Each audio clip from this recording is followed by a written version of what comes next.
Just waiting for people to join, but I will hand over to Alex.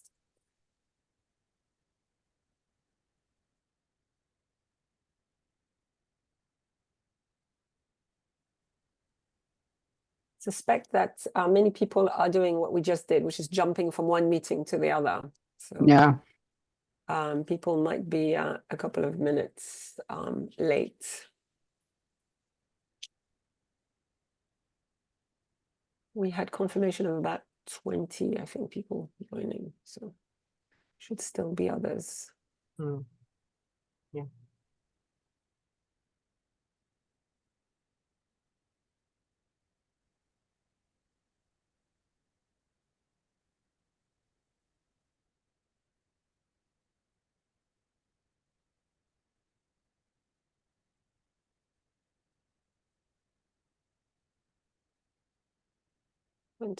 Thank you.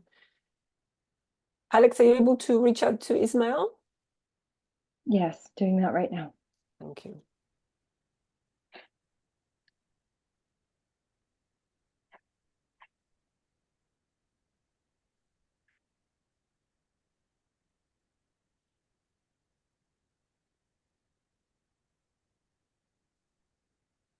Thank you for joining, colleagues. We're just giving a minute or so for people to jump from the last meeting to this one. Welcome. Hi, Louise. Great to see you. Hi, everyone. Welcome, Lauren. Thank you for joining. Hi, everyone. Nice to be here. Start shortly. We're missing our co-convener who's going to be introducing the agenda. So And I'm happy to start in the next minute or so if he's unable Great. to join. Haven't heard quite back yet, but might be having he's internet issue. planning to attend. Otherwise, we'll go ahead and kick off. Thanks, everyone, for your patience.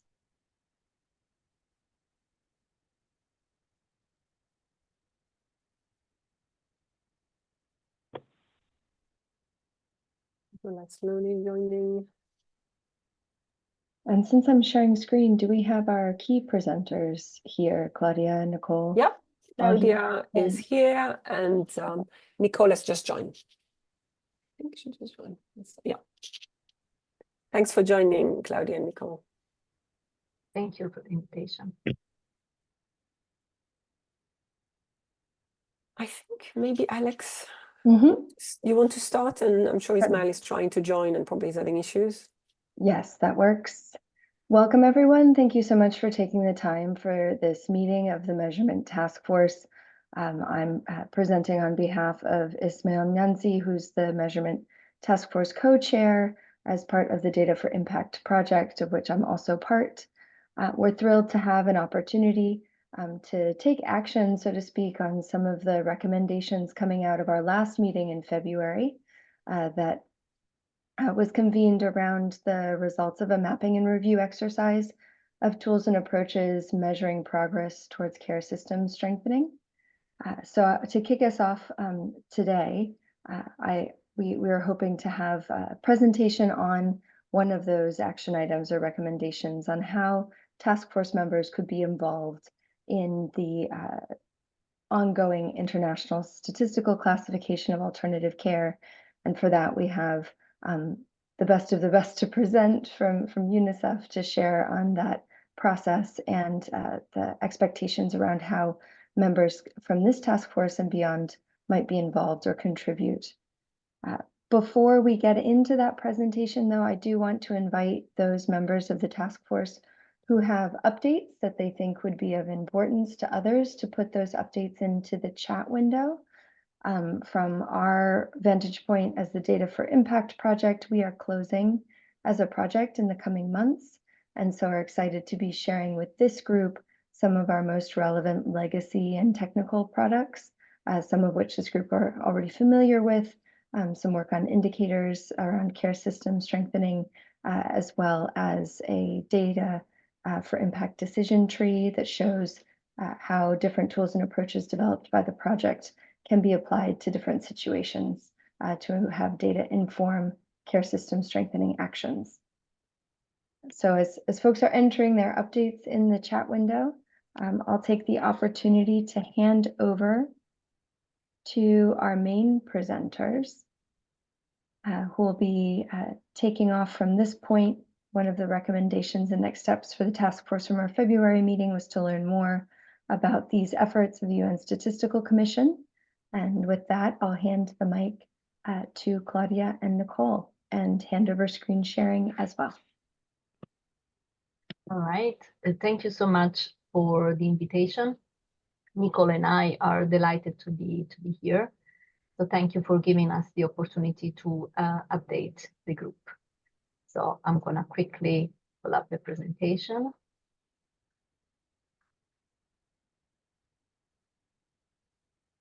I trust you can see the screen. Perfect. All right, I'm going to start and then I'm going to give the floor to Nicole on the process side. But we want to start with a little introduction on what it is a classification and why they really matter. And even in my case, I've been working in statistics for a long time.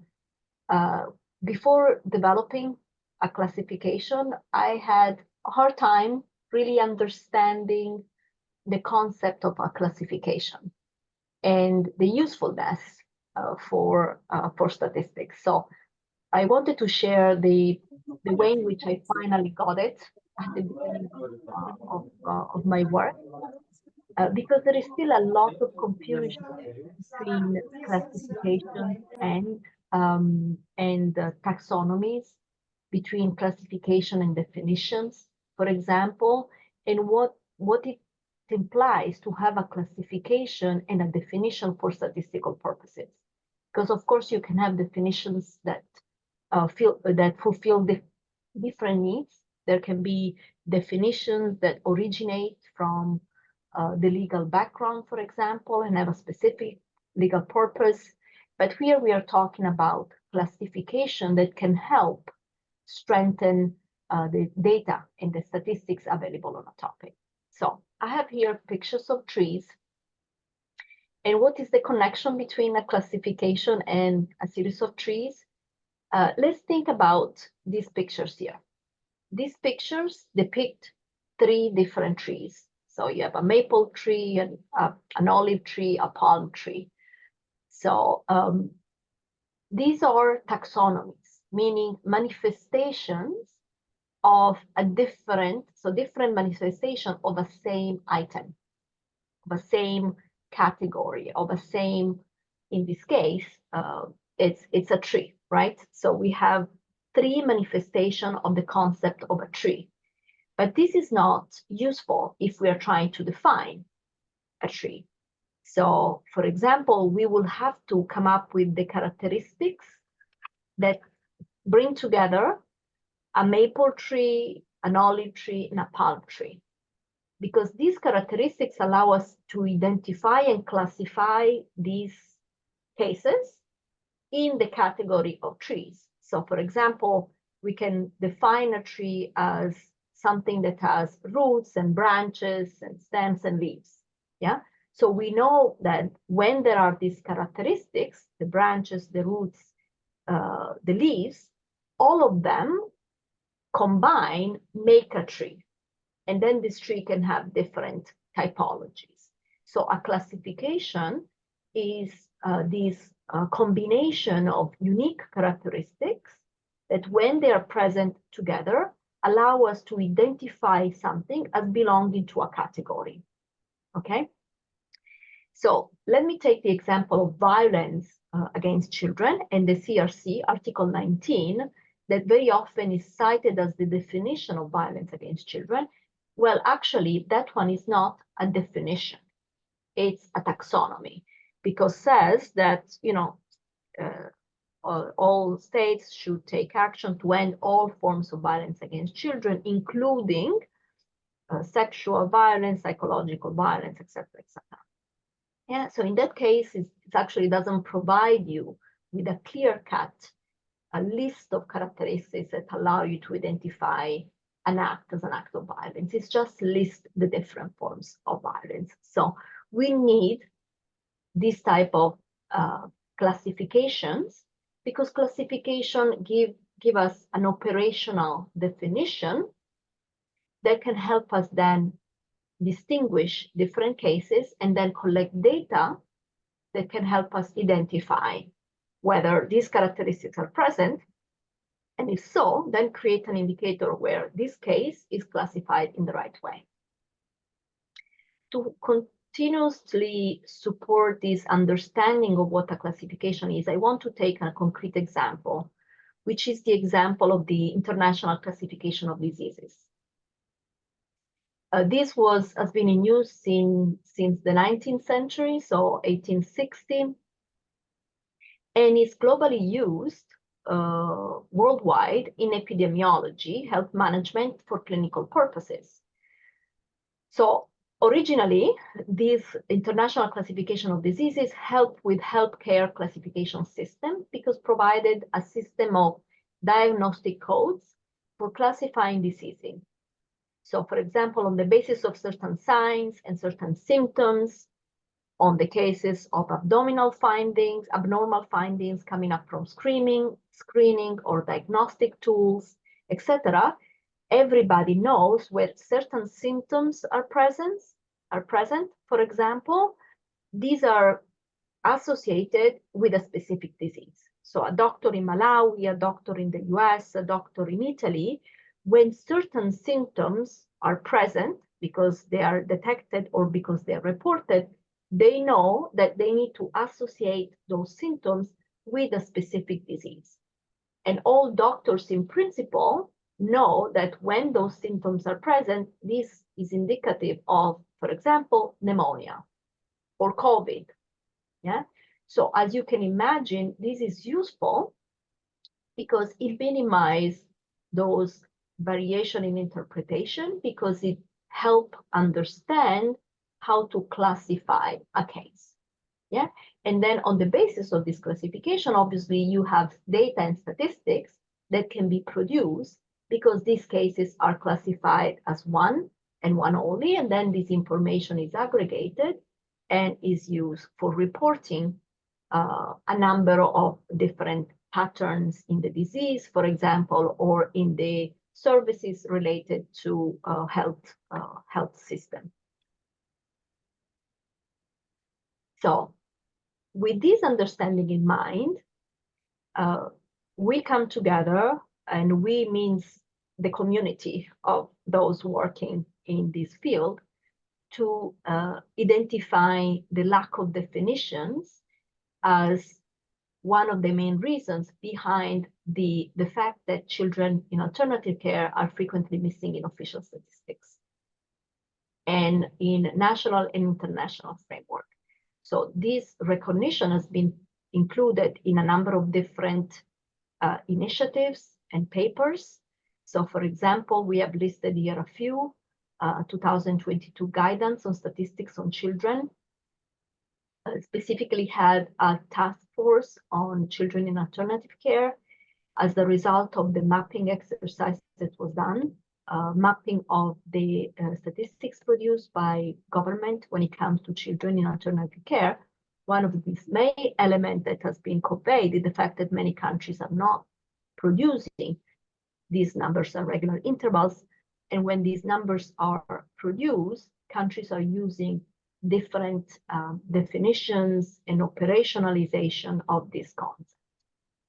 Of course, there are other initiatives that we want to mention, one by UNICEF and the Eurochild, so the Data Care Initiative, but also another initiative by the European Commission that related to the European Child Guarantee in this document as well. And as a result of this process, there was the recognition of the lack of data on children in alternative care, but also the lack of clarity when it comes to measurement of this issue. So currently, there is no internationally accepted definition for statistical purposes, again, or classification that can be used to really help the production of data on children in alternative care. Okay, so this was the main motivation. And as I mentioned, the current data landscape is such that countries have been collecting some data, but again, the definitions and the categorization used by country, both in admin data system and surveys, have been pretty different across countries, including differences in acceptance of what is really should be included in the category of care facilities as residential care at the country level. So some confusion in a way, which obviously translate also in statistics that have varying level of quality, but also varying level of understanding of what should be counted as children in alternative care, particularly in residential care. So the recommendations that were generated as a result of this landscape analysis, that they were included, particularly in the 2022 resolutions from the Conference of European Statisticians, is for country to adopt standardized definition and classification, and of course for UNICEF specifically to take on this facilitating role to help coming up with this standardized definition and classification. Of course, some of you might think about the guidelines as providing the backbone of defining alternative care and different types of care, but they're not really what is absolutely clear or useful for statistical purposes and for classification. Yeah, because as I mentioned earlier, classification really have to have this very clear-cut in structure operational elements for something to be included or excluded by a case classification and by a number. So, of course, we can build on the guidelines, but the idea is that to go past the guidelines to come up with a classification that can be serving the purpose of helping the production of statistics.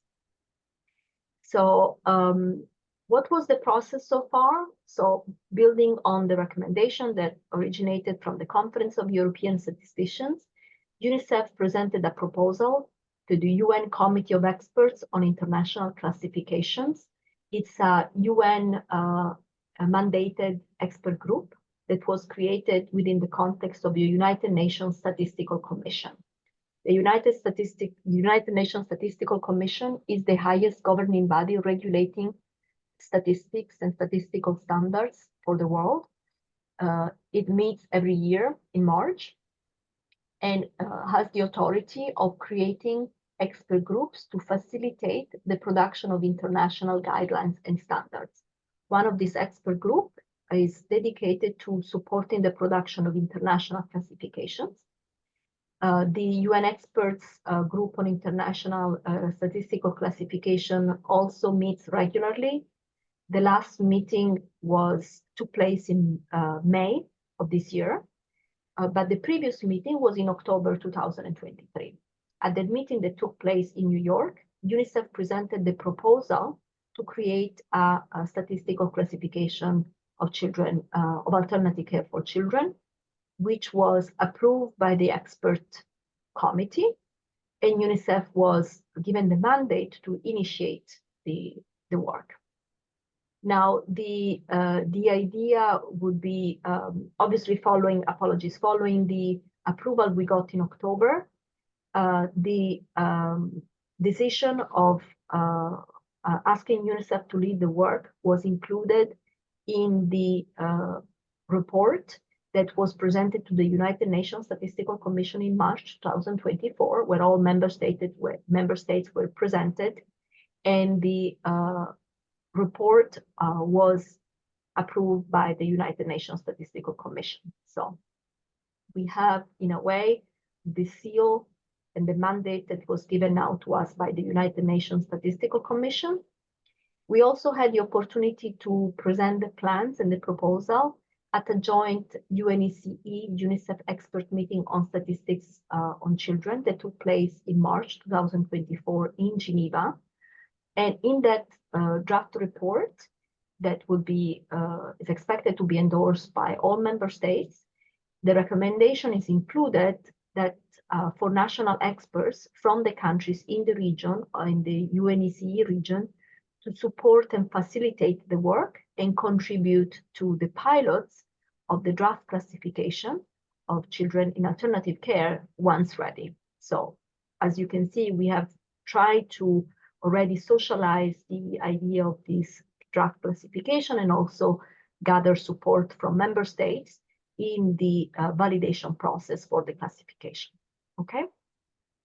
So I'm gonna stop here and I'm gonna give the floor to Nicole for her to continue the presentation on what is currently envisaged as the scope of the international classification, and also to talk a little bit about the process. So Nicole, over to you. Thanks, Claudia.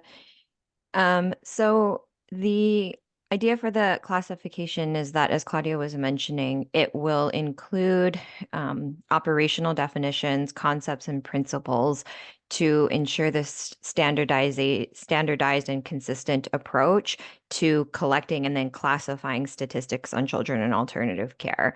So coming up with some very concrete concepts and principles that will allow us to then classify the different types of alternative care. Specifically, the idea for the classification is to address differences in the way that the two main types of alternative care are defined, so specifically residential care and family-based care.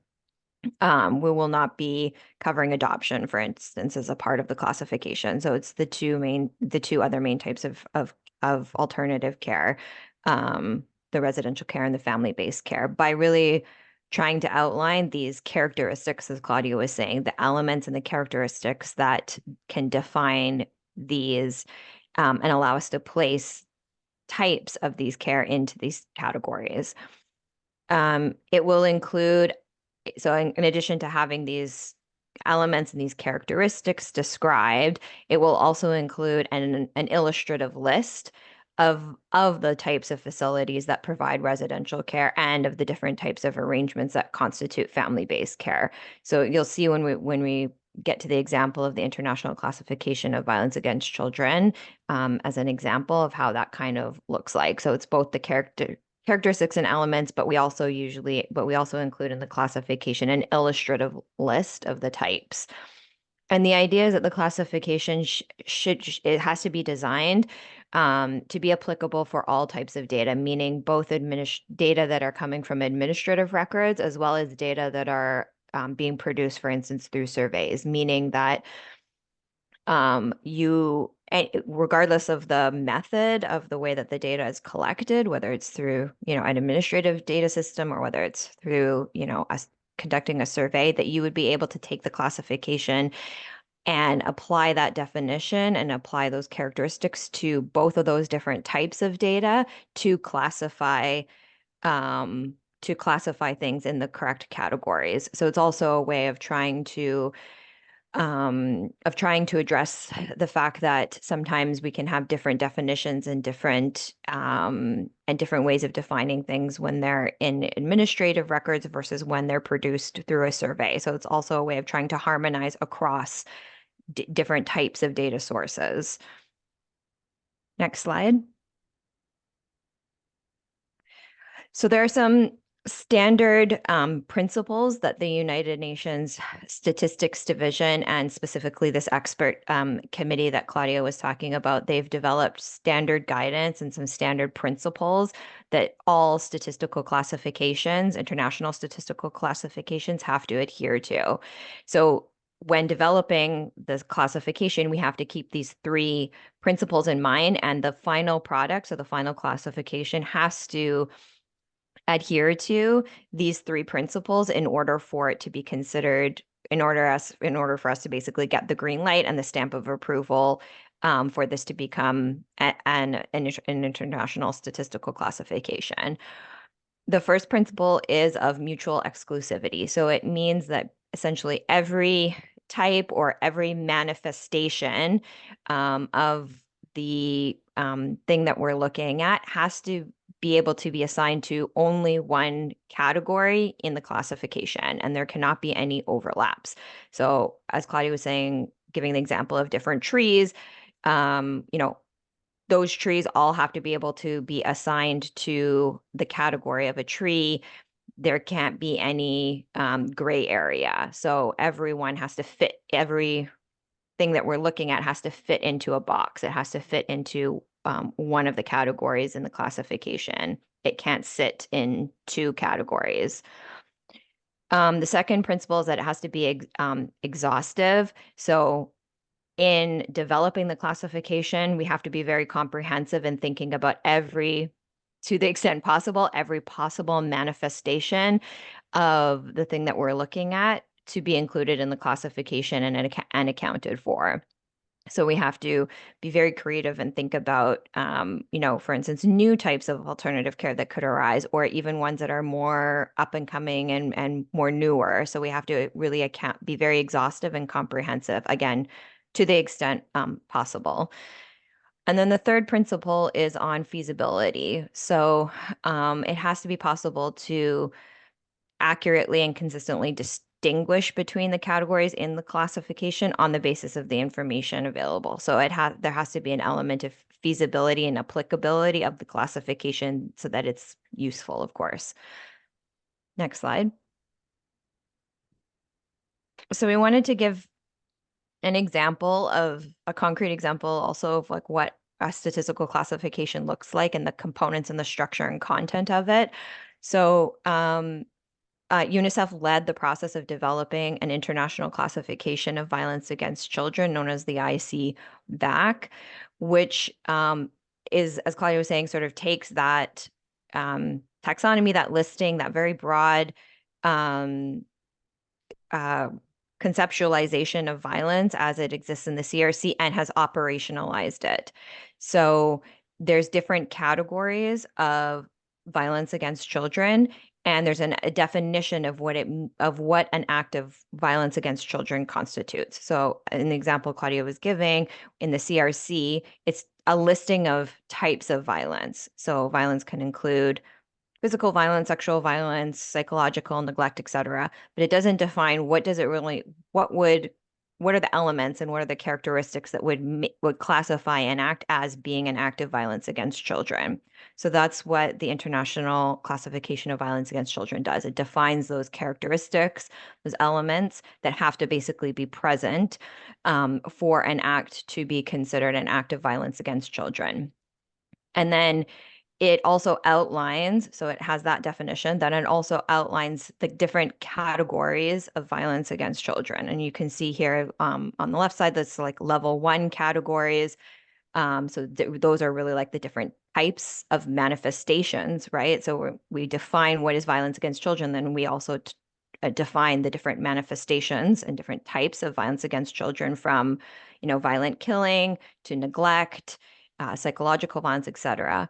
And then for each of these categories and manifestations of different types of violence against children, there's also a definition of what is meant by that type of violence, and the different types that can be manifested under that. So for instance, at the level 2, we define, physical violence against a child as a deliberate, unwanted, non-essential act that uses physical force against the body of a child and that results in or has a high likelihood of resulting in injury, pain, or psychological suffering. So this is the operational definition of what is meant by physical violence against children. And then you have different types of physical violence, from very severe assault against a child, minor assault. There's a few other categories there, but we just took a screenshot so you can see. And then against each of those level 2 kind of categories, there's illustrative examples. So there's a list of what is meant, for instance, by severe assault against a child. There's a definition It's intentional or reckless application of serious physical force inflicted upon the body of a child resulting in serious injury. So that's the characteristics, the elements that constitute something as being a severe assault against a child. And then you have the listing of the illustrative examples. So severe assault against a child can include things like maiming a child in the context of armed conflict, wounding, et cetera, et cetera. So because we have this experience from UNICEF's side of building and developing the International Classification of Violence Against Children, which is a pretty recent experience, the aim is to sort of largely mirror the structure and content of the ICVAC with the statistical classification of alternative care of children. Of course, it will be specific to that topic, but in terms of what the content will cover and the structure, it will cover many of the main elements and components that are within the ICVAC.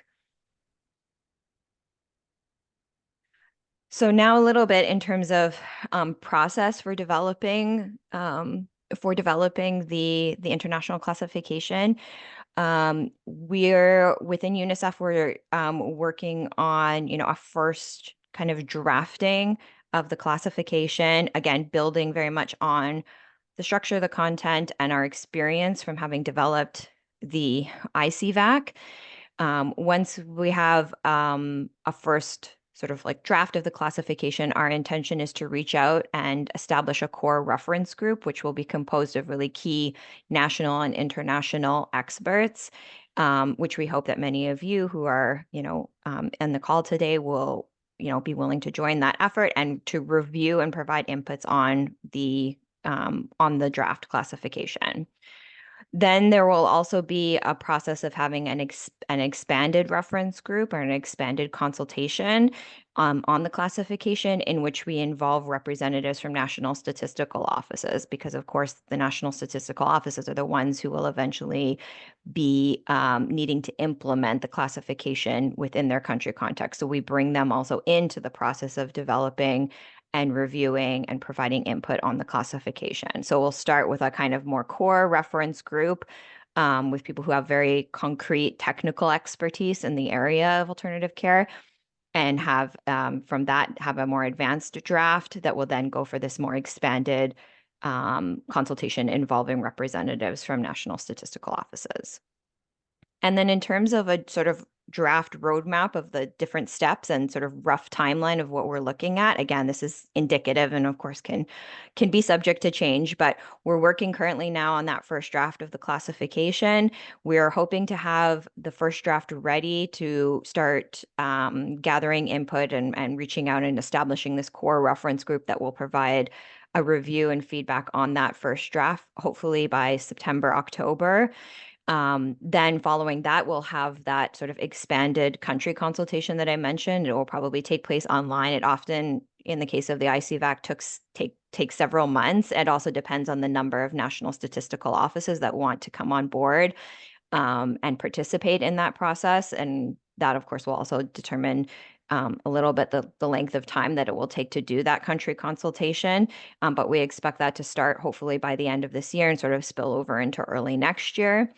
Then the next step in the process is usually to do what we call like a multi-country pilot testing of the classification. So we actually partner with some national statistical offices for them to essentially test the draft classification within their context. So we test it for feasibility. We test it to, see if there's any discrepancies with their national definitions, for instance, and any other, feedback that we need to incorporate into revising the draft. So we anticipate that process of doing this multi-country sort of piloting of the draft classification in sort of the first half of next year, so in the first half of 2025. Then, of course, following that, there'll be, another series of meetings involving the core reference group and involving many other experts to revise the classification on the basis of the input that we get through the country pilots. And then we're hoping that we will have a final draft ready to submit for review and approval by that committee, that expert committee Claudia was talking about, by October 2025. So when the expert committee meets in October 25, we're hoping to be able to present to them a draft of the classification for their review and endorsement. If all goes well and we get approval and endorsement from the expert committee in October 2025, then the classification would go for formal approval endorsement to the UN Statistical Commission at its next session, which would be March 2026. And I think that's the last slide. Yep. So we're happy to answer any questions. I see there's some popping up in the chat in the meantime. So I'll have to take a look at those. But yeah, over to, I'm not sure who's sharing. Is it Alex or do you Yes, want us it's to? me. Okay. So we'll hand over at this point for questions on the process that can be directed to you, Nicole, or to Claudia before we get into a facilitated discussion centering on how task force members can specifically be involved or contribute. So as I get screen shared back up, I think we can open up for questions.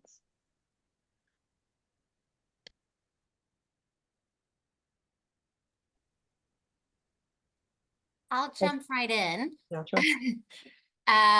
So first of all, just want to say thank you, Nicole, Claudia, and for the chairs of this task force to making the space for us to discuss this such a critical piece of work. I think it will make such a huge difference in our sector, clarify a lot of areas where there's still a lot of debate, polarization, etc. So I can't thank you all so much on this part. I was just kind of reflecting on Marina's feedback around adoption, which I agree these are super important outcome of DI, etc. I think at this stage, my understanding, but it'll be great to hear from Nicole and Claudia and others, but that the focus, because it's already such a big focus, was to really bring clarity around alternative care. I think it doesn't preclude thinking through international classification of what family care looks like, permanent family care, whether birth families or domestic adoption or intercountry adoption, etc. But I think from my understanding and past conversation is that right now was really to look at the alternative care component, which I think really requires a lot of thinking and clarity to address some of the debates that this sector has had. But I'll definitely let Nicole, Claudia, and others further expand on that. And then my last question, Nicole, for you around process. Great to see the core group and the timeline, etc. I know in the past we've had a discussion of maybe seeing an opportunity of bringing everyone together at some point. I know it's tricky, super costly, etc. But I was wondering, in the ideal world, if that was a possibility, when do you think, in that kind of process, with that timeline, that would make sense to have that? And is that something you're still potentially thinking about or not? I know there's just been so much eagerness for people to meet together, specifically on research, measurement, etc. And I'm wondering if this could be the impetus of getting all these people, but talking about broader, not just that, definitely that as a central piece, but it could also bring actors together on other components. So that's it from my side. Thank you again. I am just really excited to see this moving forward. Thank you. Thank you, Sabrina. Let me give it a try, and then Nicole, please feel free to chime in. It's very important that we define the parameters of what we are doing, because this is not really meant to cover everything and anything. I think we need to, the more focused, the better it is. And indeed, as Sabrina mentioned, this international classification is meant to focus on alternative care, not on other forms of care. So I think in light of these parameters that we've been given the mandate, therefore adoption will not be included. We also have to remember that for statistical purposes and provide clarity for classifying cases. So it's also another important caveat. These are not meant to be guiding policies or programs or anything like that.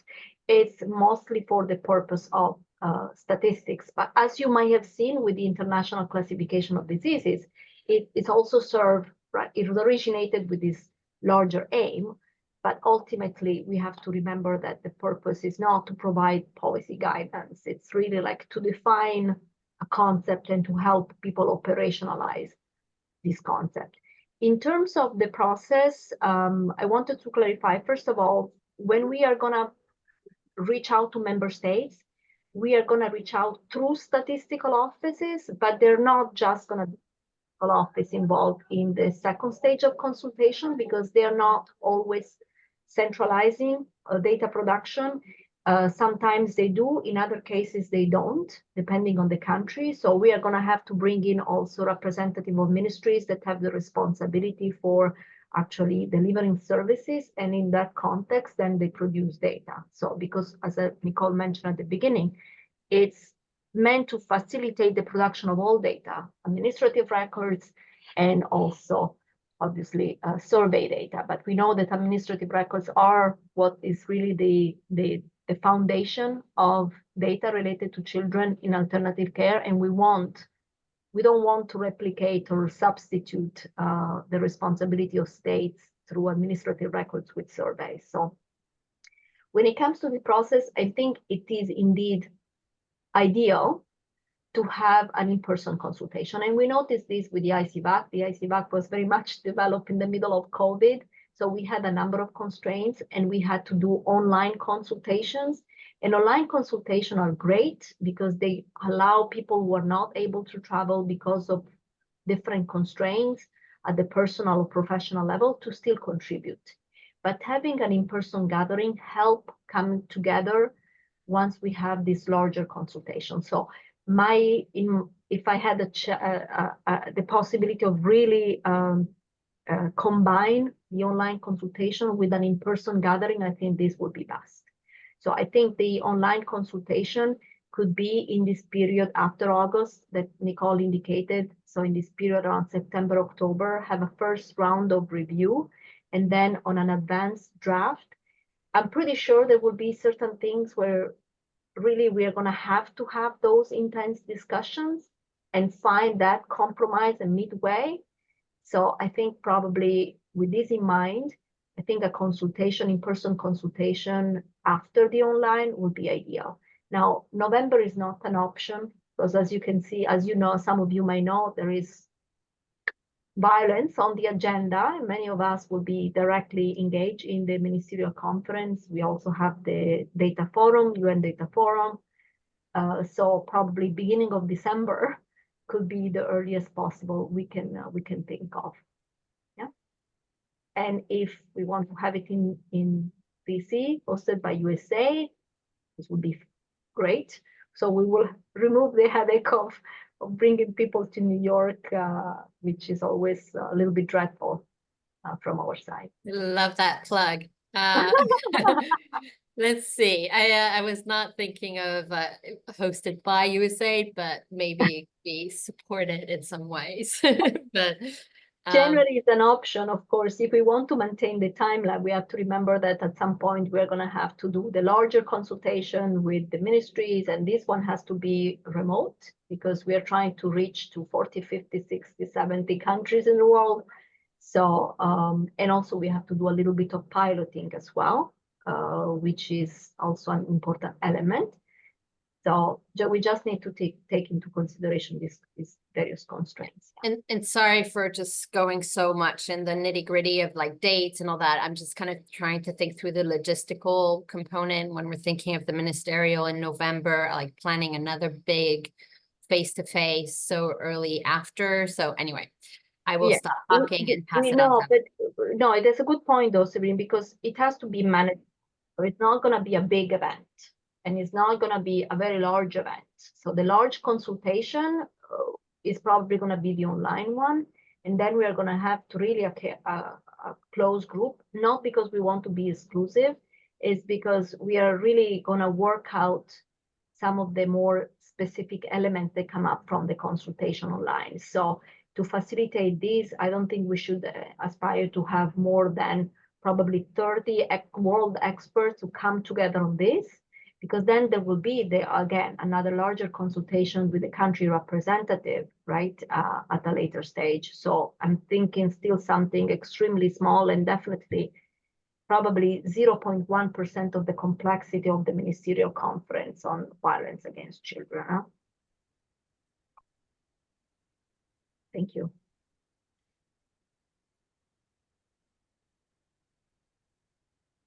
So I can see somebody, Lauren has a hand up, and Florence, I'm not sure again, who's sharing. Oh, thank you, Florence. I think you were first, but I'll take the mic. I just wanted to respond on, I completely hear the point that the purpose is primarily the statistical function. The reality is that this is going to be really useful in programmatic guidance from a monitoring and evaluation perspective as well. That's certainly been our experience with the ICVAC, certainly at Save the Children. And this is less of a question and more of a comment. The reality for us would be that it's going to be, therefore, something we're going to be trying to use in monitoring and evaluating programs in highly fragile contexts, you know, thinking about programming with unaccompanied separated children in the South Sudans and countries like that. So I kind of just wanted to express the comment rather than raise a question around making sure that we're considering that in our definitions right from the very outset, because that is going to, I think, have some impact in terms of applicability in some of those really fragile contexts.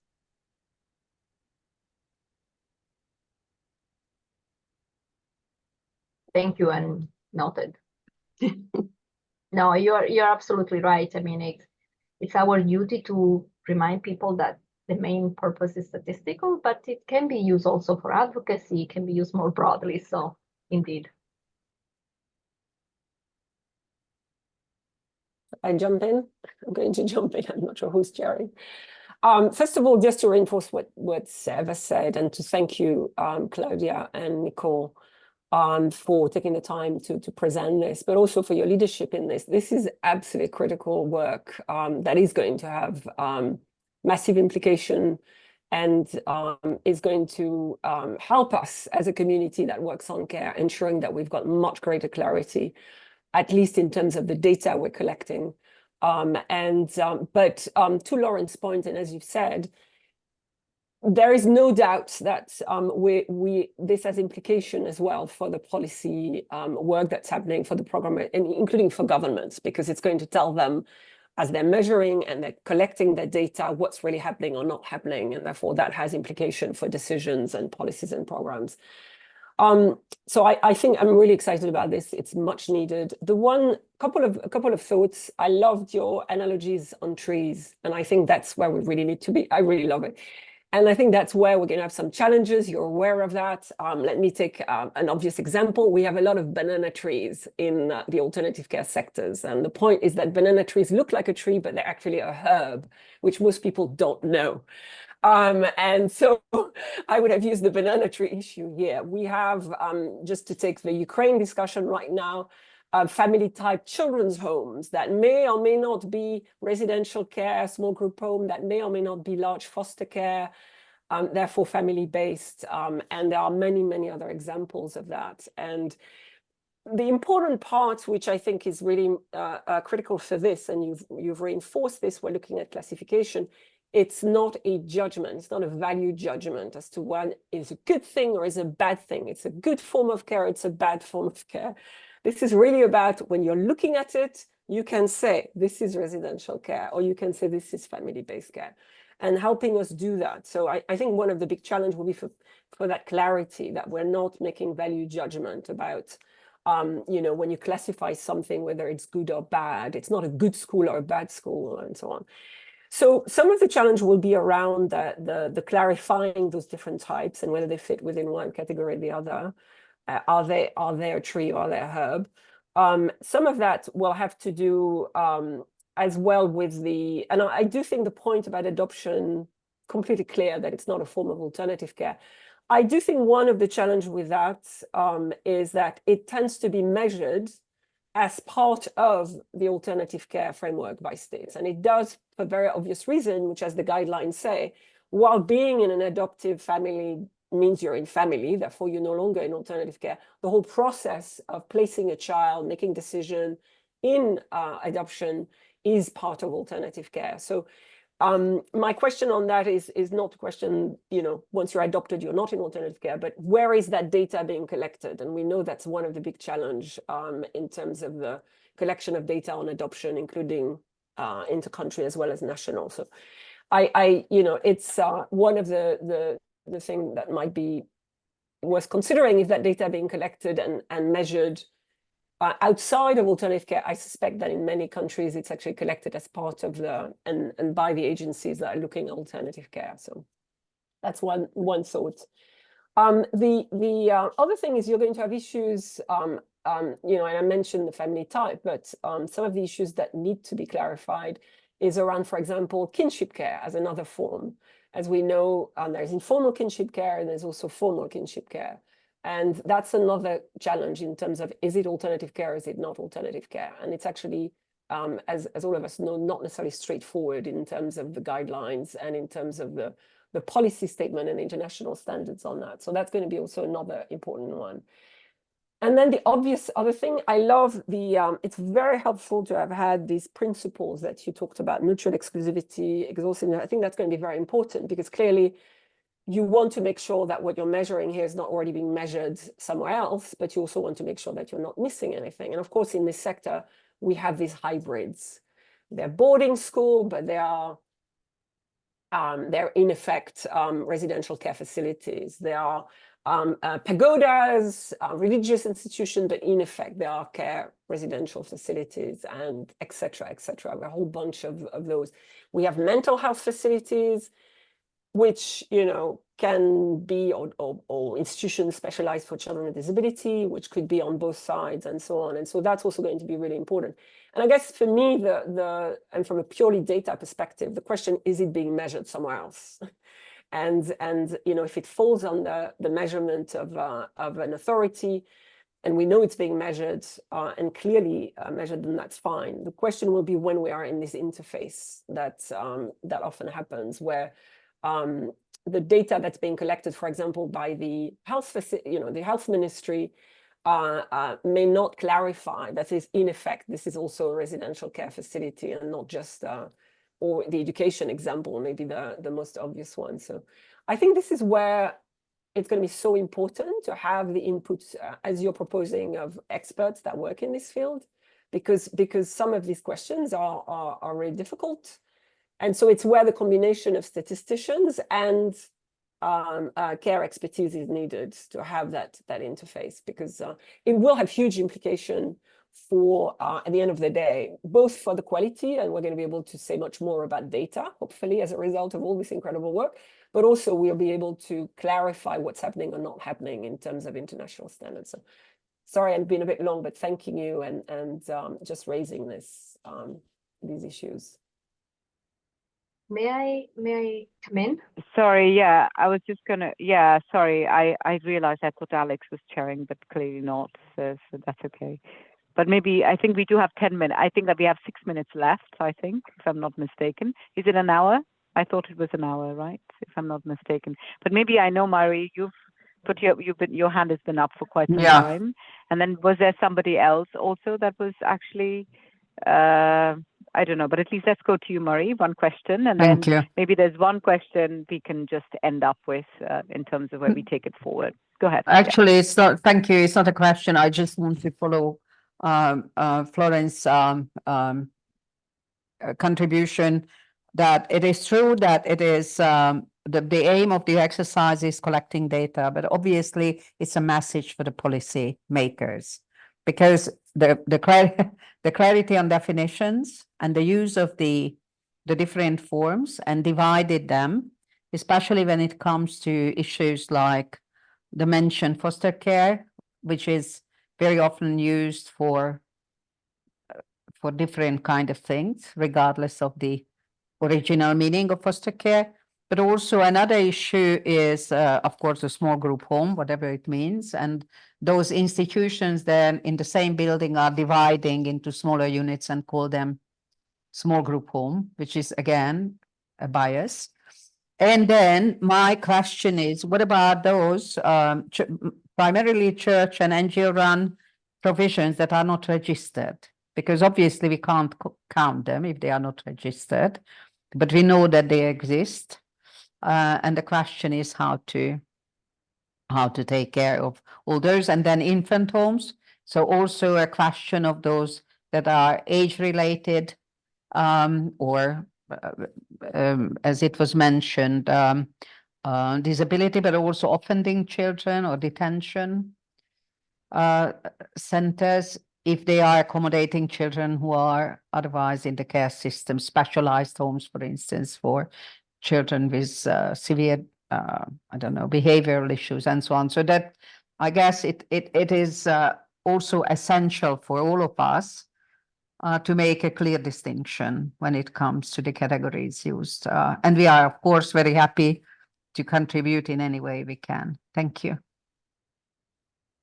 Thanks, Marie. And I think that's a good segue, I think, for our question. One of the questions is sort of clearly what is maybe Claudia and Nicole, is how could the task force members actually continue to be engaged and contribute? So if you can provide some thoughts on that, maybe that's a good way for us to sort of take this forward to another session. Thank you so much, Lini, and thank you for Florence and Mary for your contribution. I can see that there is already a desire and an excitement to go into this topic, and we will spend many, many days and nights thinking about this issue together. I mean, the thinking will be separate and nice, but definitely something that will stay on our mind, because the classification is not going to be a data collection mechanism. So the problem is not how do we go and collect the data, right? The problem is also not if somebody else is collecting data, how do we? The problem is defining. Then if there are multiple people collecting data, and as long as they do it with the same concept and classification in mind, is fine, because they will all approach the child from a different perspective. But the child living in a X place will have to be classified in the same way by anybody who's going to collect or use data on that child.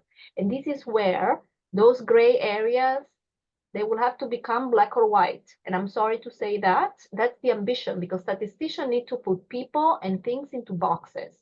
If they cannot place them in boxes, they will be in another box of undefined. And we want to minimize those boxes where people dump things that we cannot classify. I'm really trying to use these metaphors because when something doesn't belong, we cannot collect data on in a way that really allow us to identify our population, right? Even with the ICBAC, after 5 years and over 200 people, and 200 people brought 2,000 opinions, not one person, one opinion. Sometimes the opinions evolve in this dynamic. There are things that, unfortunately, we couldn't settle on. Why? Because the literature, the experts, the science is not there yet. I'll give an example. Exposure of a child to violent video games. To which extent it's harmful? Does it depend on the type of video games, the length of the exposure? The science has not addressed this in full. It's not that, say, after 10 hours a day becomes, or a month, it becomes dangerous or it's become harmful. There is no such a thing, right? And therefore, if somebody else has not regulated it, we cannot regulate it and say it's 10 hours, because that's what I need. I need to ask a child, have you been using violent video games? Has this lasted more than 10 hours? That's how I can count. If I cannot have these very strict parameters, it's going to be impossible for me to classify a case. So just to say that it's not a data production exercise. We're not going to produce in statistics. We're going to hopefully help people count and classify ways that are not double counting, for example, or creating these confusions. On the process, and we can conclude by that, and I apologize, I will have to step out. definitely, I mean, you have been recruited already. So meaning when we're gonna reach out to you, we are gonna ask you if you're willing to contribute to the review of the first draft. So past summertime, this period that we said, September, October, we are gonna be listing out all the experts that we think can contribute, because we need less statistician and more content expert at this point. We're gonna reach out and we're gonna ask you if you're willing to review the draft. And then if we are gonna have an in-person meeting, there can also be an opportunity there to influence the conversation. Thank you. Thanks, Claudia. I respect that. And I know I think few people have stepped out, but glad. I think at least we can take away from the message that everyone on the task force has been recruited as experts to provide input. And I think, and maybe we coordinate with you to see if there's any, post summer, if it might be worthwhile to have another sort of conversation. And maybe before we sign off, and just to say, it reminds me of the DSM-4 and 5 classification of psychiatric. All of this sort of 6 symptoms here, 2 symptoms there, overlapping and creating all of this confusion, right? And that's sort of, you don't want that happening regardless. That's sort of the psychology. But Severin, before we'll give you, yes, please, go ahead. Sorry, I'm Yes. so excited. I can't stop, but I'm just wondering, Nicole or Claudia, would you be open to join these quarterly meeting to at least provide an update of where things are? And you don't have to answer now. But I'm just wondering if that could be an easy way to ensure that we're creating those linkages. Of course, there'll be the core group. Many of the people in this group will be part of the core group, but I wonder if this could be like a 5-minute, I'm sure it won't be 5-minute because like me, everyone's excited about this, but 10 minutes update in these quarterly task force. Again, you don't need to respond now, but No, just I think it's fine because we have now, between now and August, I assume, or September, I assume there will be possibly one more meeting. So we can definitely provide an update and some of the. You got a heart sign already, Claudia. We love you. So no, that's great. No, that's fantastic. I think that's a good way also, so that for us to just stay abreast of where the progress is and also, stay connected. Clearly, it's very important, very interested. So, anything else, Florence? And Ismail, anything else from your side?